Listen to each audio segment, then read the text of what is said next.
Two scuba divers are exploring a remote tropical dive site. But when strong currents carry them away from their boat, they're left stranded 20 miles from land.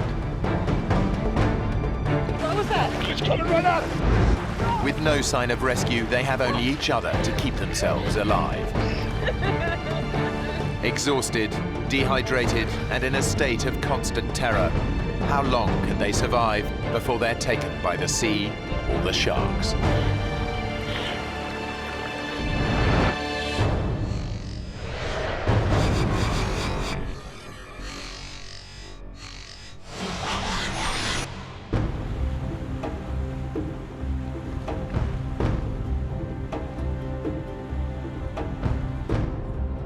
I didn't know what to expect going to the Solomon Islands for the first time. I remember getting off the plane and thinking how awfully hot it was. 35-year-old Melissa Armstrong was a hotel manager in Toronto. But fed up with metropolitan life, she quit her job and traveled here in search of adventure. I wasn't feeling fulfilled. I was really wanting to make a change in my life.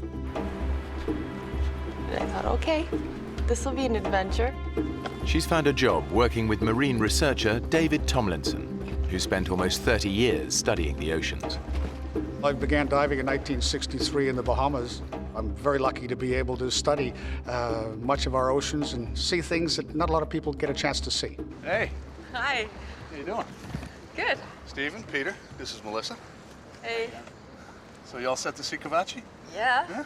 All right, come on aboard. Cavachi is an oceanic volcano which David has been studying for years. After he filmed this eruption, the volcano disappeared beneath the waves.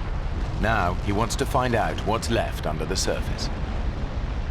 The four of us went out, and I mean, the weather seemed to be ideal. Everything was supposed to go like clockwork. The dive site is 20 miles offshore. Melissa has never been diving so far from land. I was excited. I felt good about the dive. It wasn't until I went out there that I thought, oh, wow, I'm really out in the middle of nowhere. And then when we got to the dive site, something inside of me changed, and I thought, there's something wrong. What's up? Nothing. Well, I guess maybe I'm just a little nervous. What about? I was a little embarrassed because I wanted to be like the guys, one of the guys, and I said, I'm afraid of sharks. No, you don't have to worry about sharks. They're much more afraid of us than we are of them. I doubt it. I'm serious. They hardly ever bother divers. Now, if you were up on the surface like a surfer, flapping around, then you look like shark bait.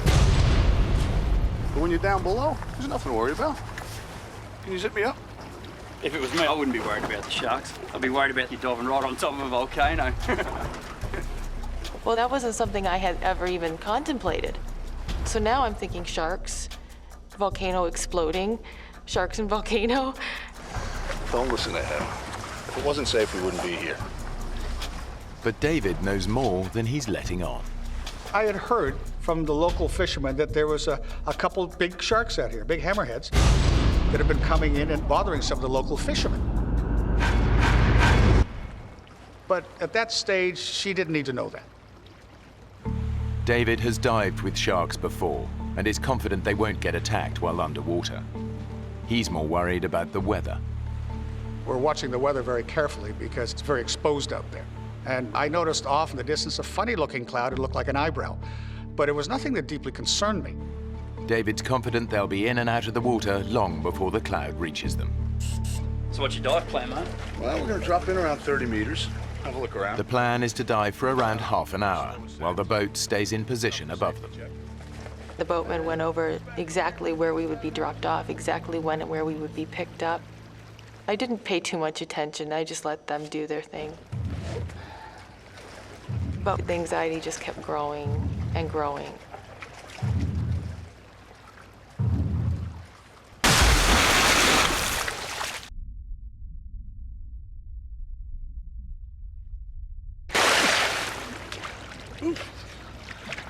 Come on in, the water's fantastic.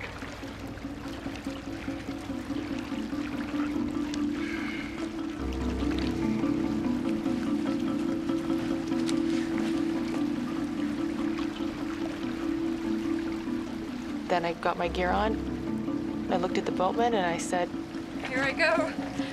Say a prayer for me. and I thought, well, why did I say that?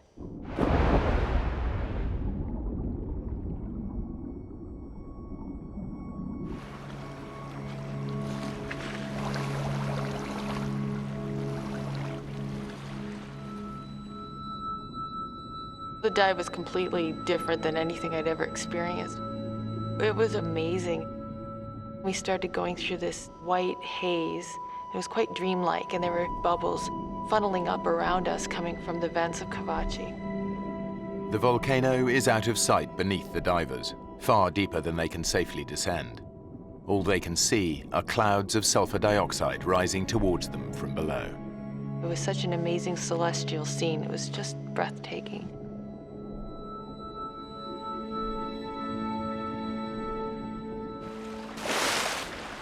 After 30 minutes, the divers surface. That was amazing, wasn't it? It was awesome. The weather has changed dramatically. The dark cloud David spotted earlier is now above them. God, it's really choppy now. Yeah.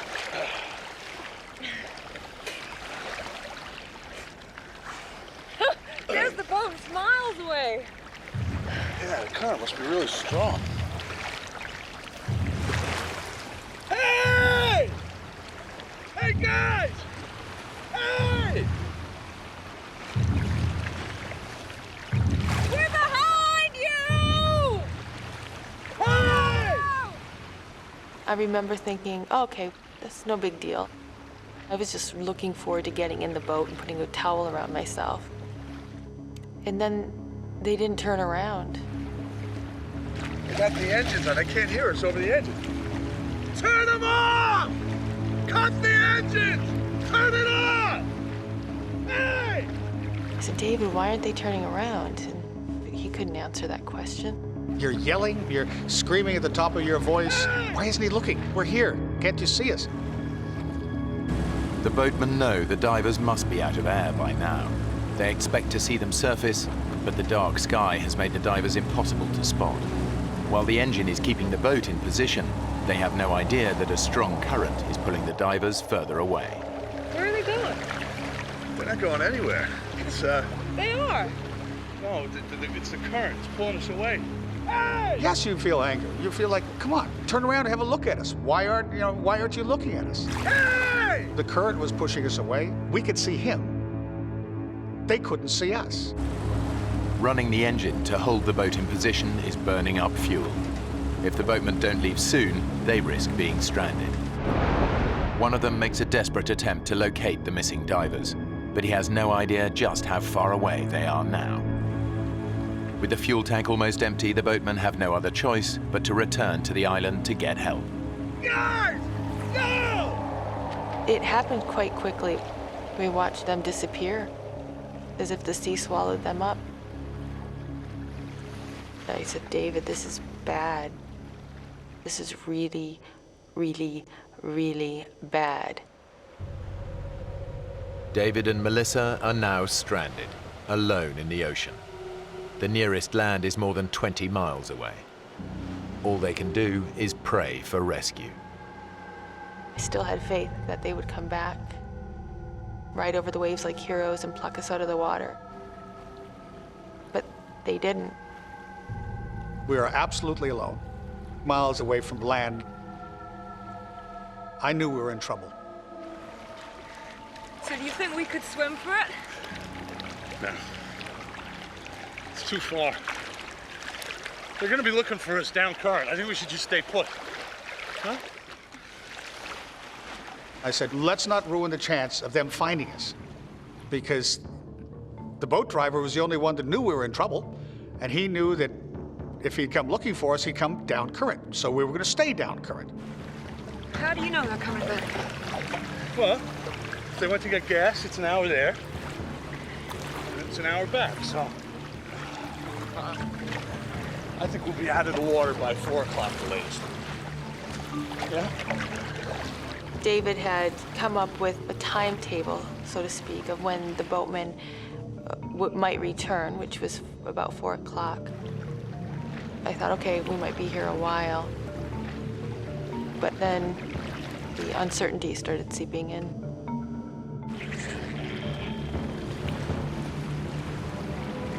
David, are you looking for something? Just being aware, that's all. I really, really, really do not want to get eaten by sharks. Hey, you need to calm down. I think at that point, a bit of anger was coming in. He should have known better. How could we be in this situation? Please don't tell me to calm down. We're in the middle of the ocean. You've lost that boat. I think I have the right to vent here. I won't say what I said, but I swore a little bit. Melissa's reacting as one might expect. She had a little bit of a dummy spit, and she was swearing profusely. She's relying on me to ensure that everything went smoothly. And at that stage, I'd shot myself in the foot, big time. And it just was turning sour as the moments went on. David and Melissa ignore each other, forgetting they're floating in a powerful current. David! David! The current pushes that far away. It was scary. Come here. We had to try to swim against a knot to a knot and a half current. Swim to me.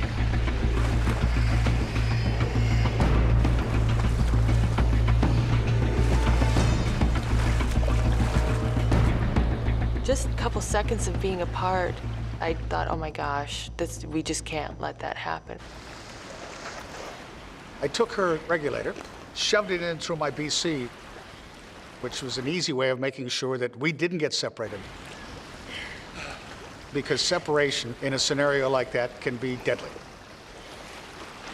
Not that I'm not a control freak, but I had to help stay in control for us to survive. David said, let's just conserve our energy. That's the most important thing right now. So the plan was that I would wrap my legs around his waist and my arms around his neck. So his face was right here. But I didn't want to look at his face. I didn't want to be in that situation. I didn't want to be in the middle of the ocean. But what choice did I have? Hey! Hey! 20 miles away, the boatmen get back to the island and raise the alarm. Lost 2 divers out there. The locals know the seas around here well. They've all heard the stories of giant hammerhead sharks preying on fishermen. They know they may not have long, and search parties race out on the hunt for the missing divers. David and Melissa can only hope that help is on its way.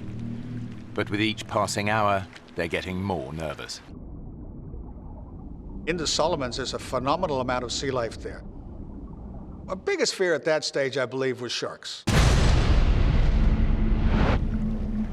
I'd imagine them circling below us. This big mouth coming up and tearing into one of us.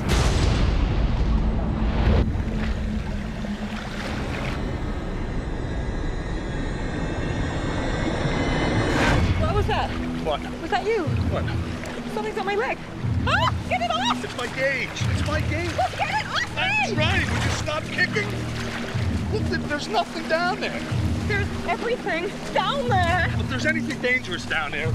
Like sharks, you mean? Yeah. Just say it! Yeah, and you keep kicking and splashing, the sharks ain't gonna come and check us out, right? All I could think about was sharks. One nibble, one drop of blood in the water, and then we're gone.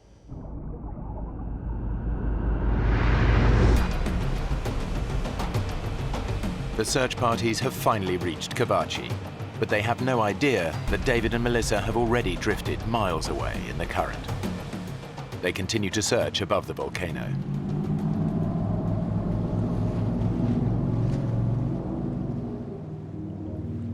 David was convinced they'd be found by 4 o'clock. Now it's almost 5. They're still 20 miles from land, and there's no sign of rescue. It was very clear that David wanted to stay still. He didn't want to move. He wanted to conserve his energy. I remember turning around and just looking all around me and just seeing all this water. And then looking at the land again and thinking, there's no other option. I really think we should try and swim. David looked in my eyes and he knew at that point that there's no arguing. We're gonna start swimming. Okay. Take it nice and easy, okay? No splashing. I'm gonna keep my hand underwater and keep looking. Okay? Nice and easy. Okay. I remember him saying, let's just get very slowly, peacefully on the surface, just moseying through. There's no reason to bring attention to ourselves, and don't kick too hard because we'll just get exhausted. With 30 years diving experience, David knows that splashing about on the surface creates its own risks. I didn't want to become part of the food chain because having watched the oceans and observed what happens there my whole life, there was a pretty strong likelihood that some sharks would come up and have a good look at us. You're on edge, totally. It was not a good feeling, not at all. While David keeps watch below the surface, Melissa scans above for any sign of danger. You see these pointed gray waves, and then all of a sudden you think you see fins. What? And so your mind plays tricks with you. What? Nothing. Sorry. It was a constant battle to not let my imagination go. But the dangers beneath the waves are not just in Melissa's mind.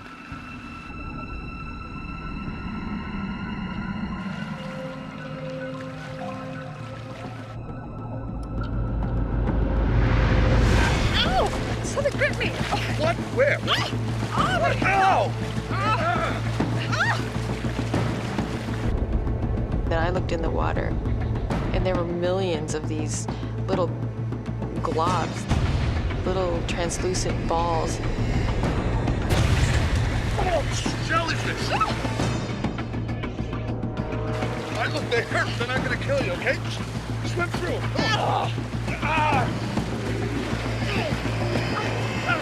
We were swimming through countless amounts of them. We were getting stung all over the place. I remember trying to count the stings. I got up to 64. But then it all blended into one. It was just the zapping pain that was shooting through my entire body. Oh,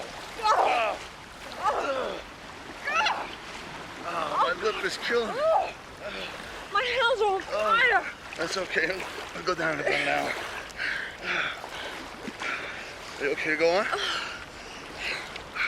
Yeah. Yeah? Desperate to escape the jellyfish, the divers splashed around on the surface.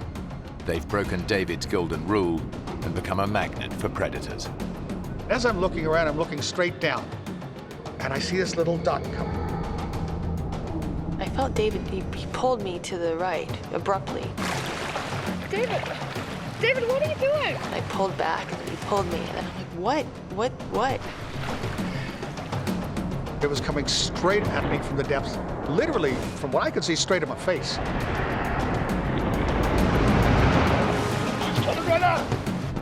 It was this huge, ugly barracuda, probably 5.5 feet. They can be very aggressive, and they have been known to attack people before. David knows the great barracuda has a ferocious bite. All he has to do is hit me in my hand, my arm, my leg. If I start bleeding, I've got another major problem. I've got a problem with sharks. Against two sets of razor-sharp teeth, David's only defense is his camera. I needed something to ram and protect us. That was the first thing to use.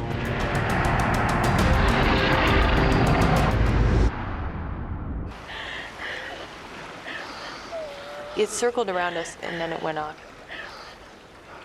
He couldn't believe it didn't do anything else. It's gone. But I kept looking for it because I just didn't want to be caught by surprise by one of those.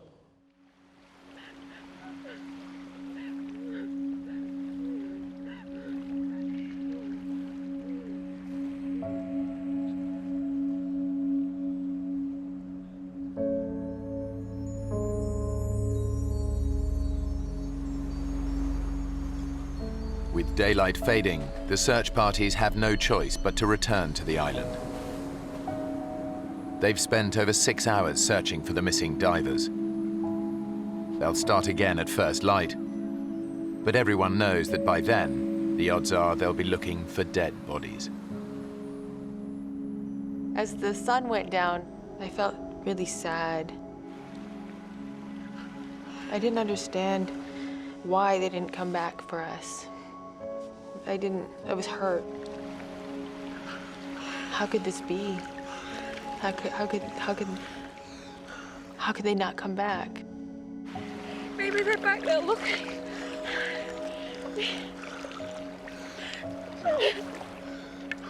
We should just keep swimming. Oh, come on, we're covering good ground. Outwardly, you're bold and brave, and you're sort of smiling, and inside, you're packing it. Sun was starting to set, and that was the part I was dreading. With night coming, that was a total different scenario, because a lot of animals come up to the surface and feed at nighttime. I found myself thinking we were there to get eaten.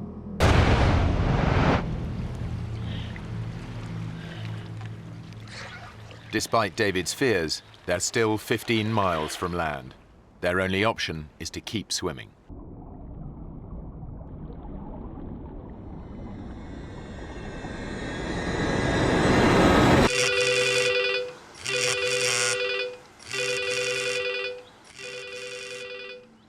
Over 1,000 miles away, David's older brother Owen is at home with his family. It was about 6:30 at night. I just sat down to dinner, and I got a phone call.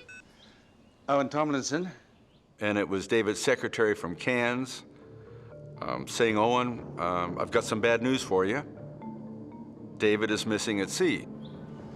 What happened? And I was informed that he went diving and never came up.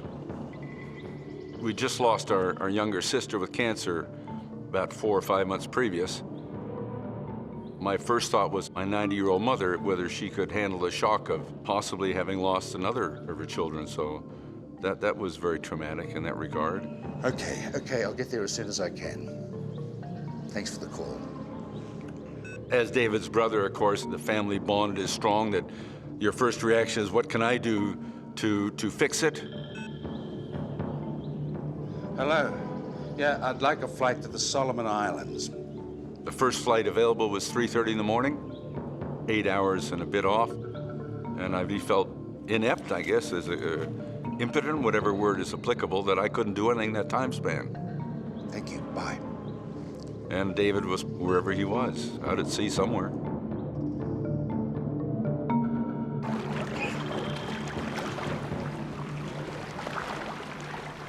As night started wrapping itself around us, it was completely terrifying. Thinking, oh my, we're gonna be here at night. We're gonna have to deal with what we just dealt with, only in blackness. What? Stop. What Stop is it? swimming. Look, in the water. All of a sudden, I find that every time we move our arm or our leg, the water's glowing. Wow! The mysterious light is caused by microscopic plankton in the water. Any sudden movement makes them glow. Stop. Stop. But it's beautiful. Yeah. We move, we get seen, huh? That really stopped us from swimming, because I said, Melissa, we can't keep swimming now, because we're gonna, it's lighting up around us. Something's gonna see us. But when the divers stop swimming, their body temperature plummets. I was just shaking so hard. I was so cold. You've got nothing to stand on. There's nothing to sit down on. I just wanted to be out of the water. I wanted something to float by so I could climb on top of it so that I wouldn't have this pressure on my body, because it was so consuming and uncomfortable. I was trying to recharge her batteries, allowing her to stretch out, and just try to use a minimum amount of energy, but enough to keep herself warm. We're really getting rather tired. We can't sleep. We don't dare sleep, because if we fall asleep, we could drown.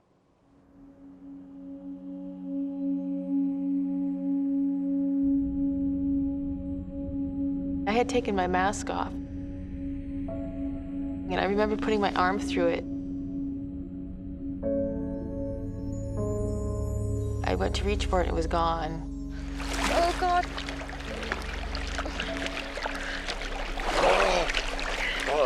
Can you see it?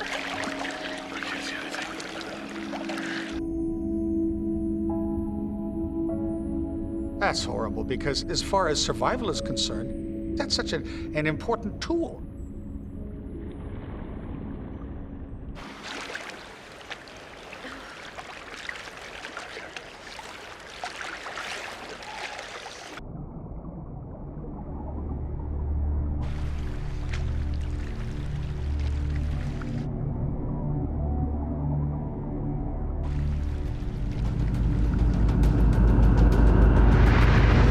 David, what was that? What? Something just touched my leg. So was that you? Was that your fin, David? Well, that wasn't me. Oh, my God! Oh! I feel just a little bump, just like something brush up against me. I said, is it sharks? Is it sharks? Is it sharks?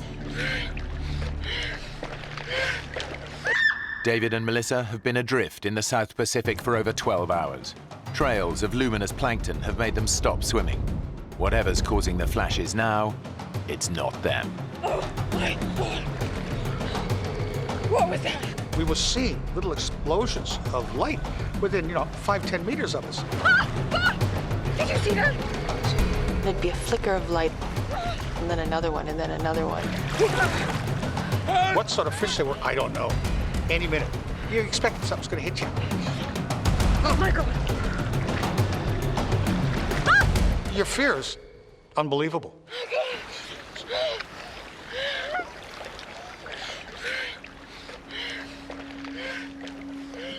The night was the most stressful time I've ever had in my life.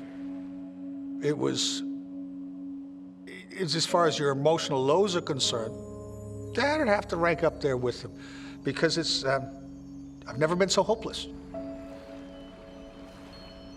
Every minute that we're out there, you become less convinced that we're gonna get out of it. We're in a really bad place here.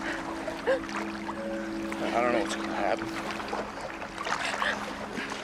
Part of what we went through was discussing what we pass on if I don't survive.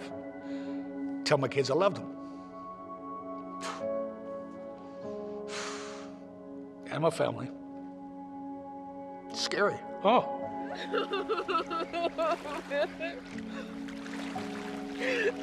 It was really important for me that if he were to survive, I wanted him to tell my mom and dad that they were good parents.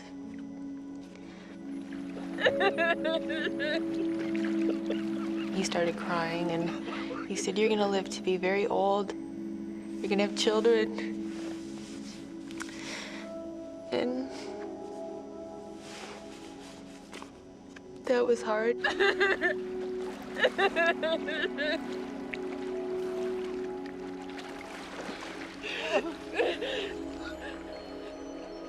I had fought against the idea of death. And then this transition happened where you're talking about it. You're accepting it.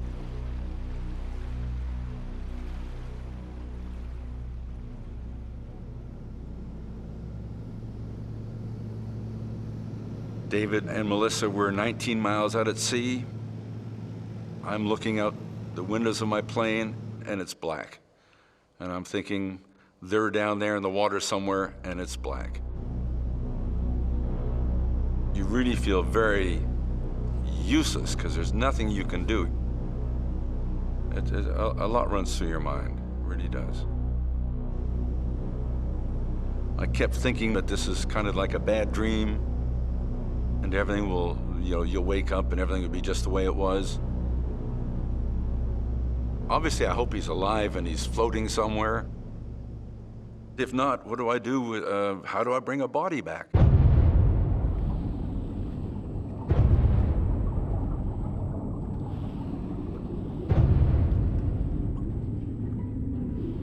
There was one point where I thought maybe David can just hold me under.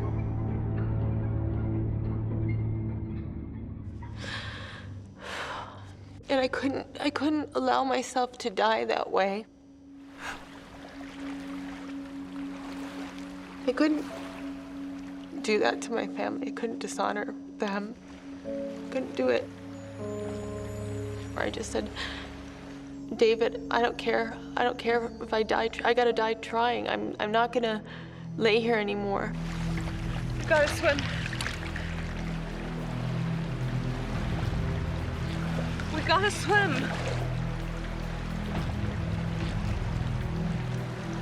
David, please. Please.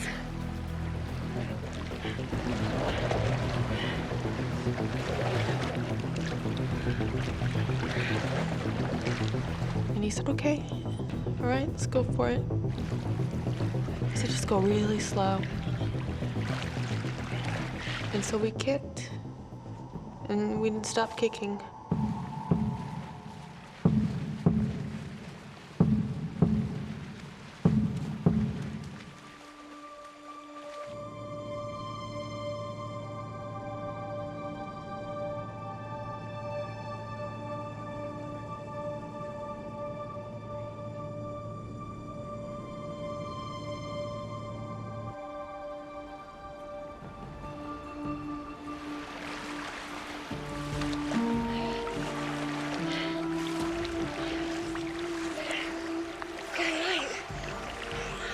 After living through that darkness and then seeing the light, it just changed. It just gave me something I didn't have.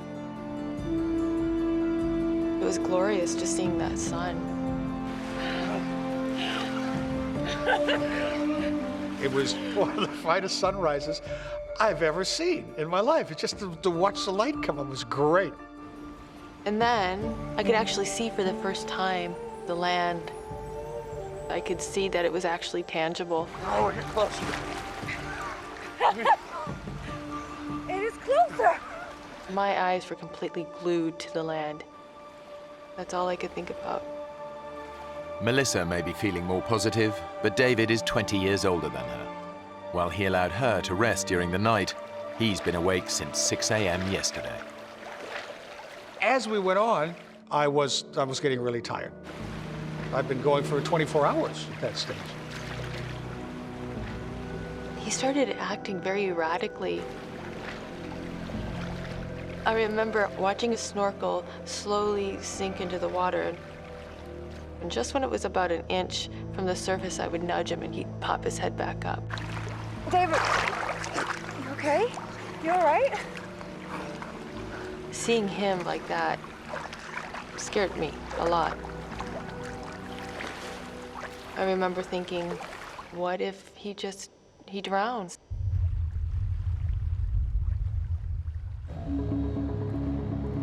David's brother, Owen, has finally reached the Solomon Islands.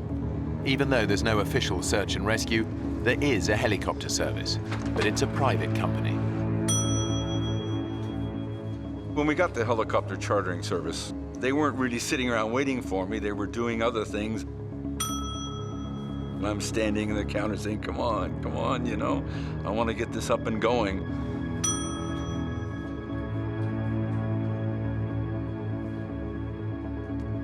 Hi. Yes, sir. I need a helicopter as soon as possible.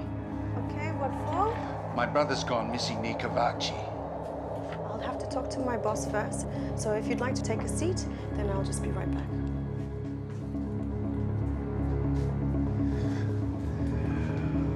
I was hoping they would be out at first light, but it was probably closer to 8 in the morning. It was a bit upsetting because we wanted to find the two of them as quickly as possible.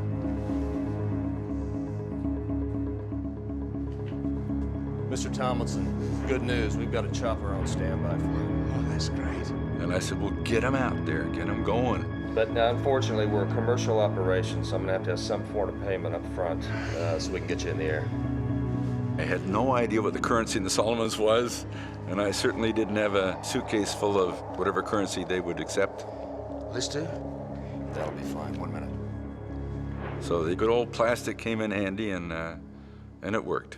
Okay, boys, we're right to go. All Owen can do now is wait. David and Melissa have swum 14 miles without rest, food, or fresh water. They're still 6 miles from land, and the tropical sun is beating down on them relentlessly.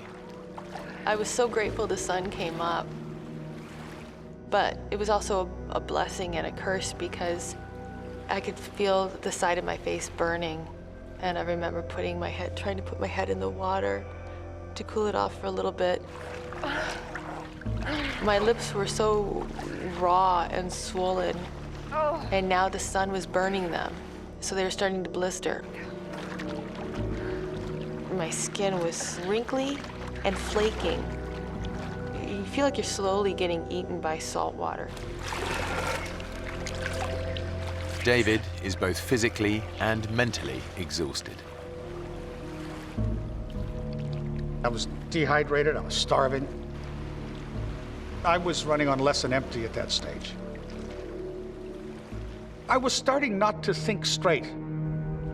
All right. David? You okay? You okay to swim on?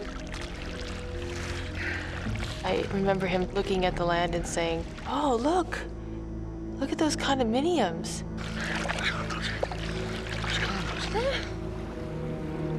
And I said, "There's no condominiums."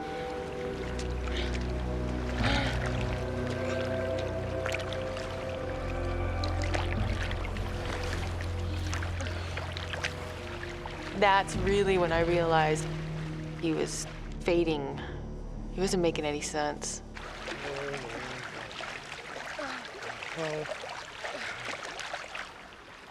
I was getting closer to almost total exhaustion, and all of a sudden, we finally heard it. It's a helicopter! That wakes you up fast. It's the helicopter chartered by David's brother. Rescue is finally in sight. Oh, it was the most beautiful thing I've ever seen in my life. It was amazing, and here it comes, and we waved and did all the right things. But we're wearing suits that are black and blue. We don't stick out. We need something reflective. Over here! Find something reflective. Hey! We've made it through this hellish night. The sharks didn't get us. Yay, here's the helicopter, and they're here to save us, and everything's gonna be okay. And they got closer and closer, and we're trying to signal, and then they turned.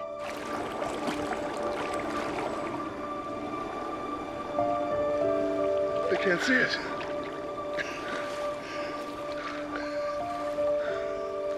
And then they went off. And that was disheartening, to say the least.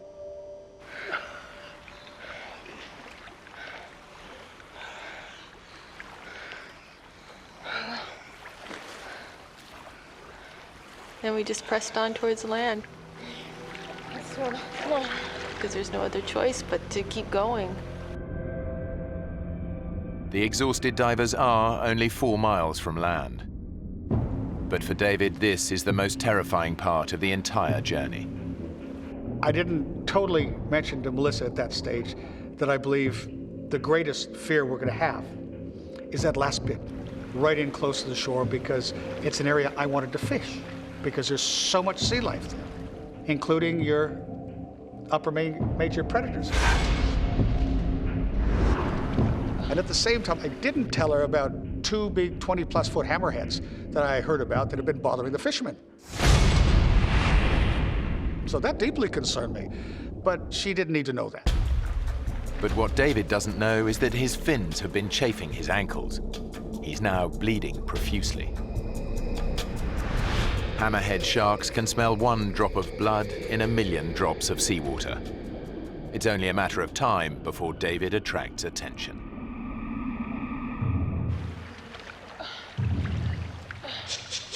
I remember thinking, what's that piece of plastic sticking out of the water? It looks like a sailboat's on its end, or like almost like a kayak sticking straight up out of the water. Well, What's that plastic? Oh, David! David! What? Shark. What? I saw fin. That woke me up. What? I said, did it sort of look like this? And she says, yeah. And what I sketched with my finger was a dorsal fin of a hammerhead shark.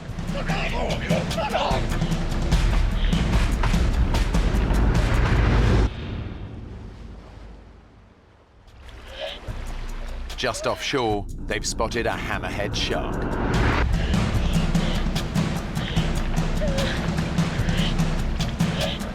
I'd never seen anything like this. It was huge. You're talking a 6+ meter shark. That's a big shark. I figured if it's gonna happen, I want it to happen fast. I hope it doesn't bite my leg. I hope it just sinks its teeth right into my heart. And bang, it's over with. This was my greatest fear. You're just hoping that that shark isn't hungry. With all the bad things that have happened, a little bit of good luck would be nice right now.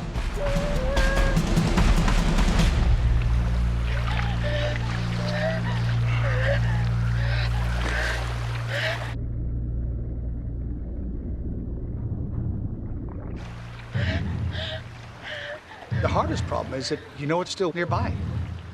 You're still waiting in the back of your mind, it's going to sneak up on you. The divers make a last desperate attempt to reach land.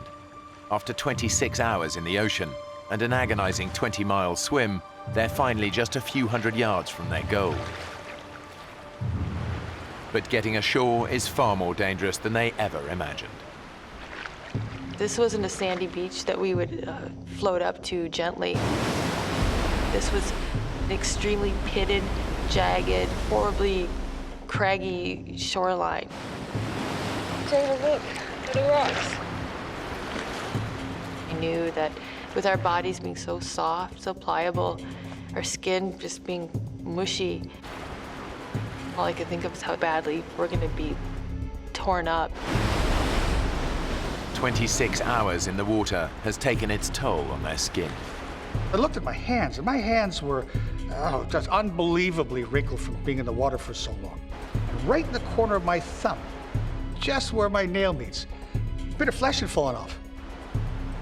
At that stage, our flesh is so soft from being in the water so long, it's not going to take much to hurt ourselves badly. It just takes a little piece of rock that's sticking up, and it's going straight through you. The rocks could be lethal, but the shark might return at any moment. It's a do-or-die decision. Give me your vest. I discussed with Melissa exactly what we're going to do. We've worked out a plan. Put that out in front of you. The body surfing on these, okay? So now I'm thinking, how on earth we're going to body surf and survive?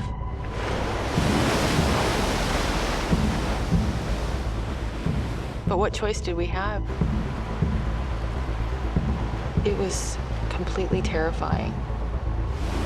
We're 100 meters from the shoreline, but the odds were that we weren't going to survive. You ready?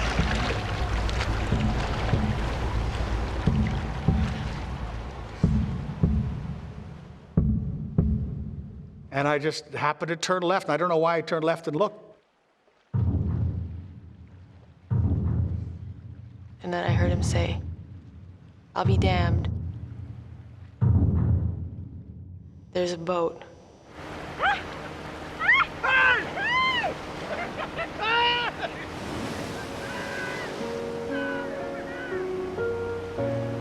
It was unbelievable.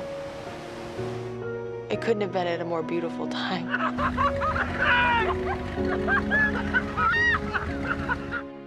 It was an unbelievable feeling. Absolutely unbelievable feeling. Because then it was just like one of the heaviest weights you'd ever have in your life lifted off your shoulder. Next thing I know, the boat's next to us, and they're pulling me out of the water. And I'm like, I was this crazy mad woman. I was crying and laughing.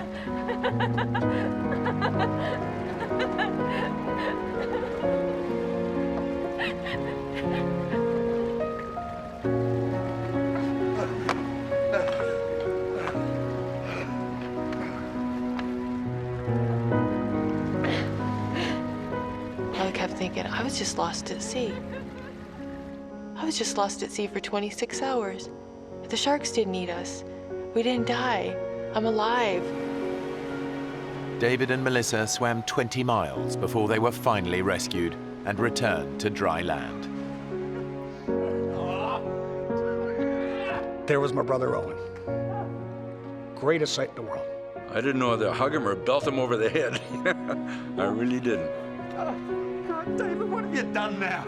But he's a bit sunburned, so I didn't want to give him too big a slap. I gave him a hug instead.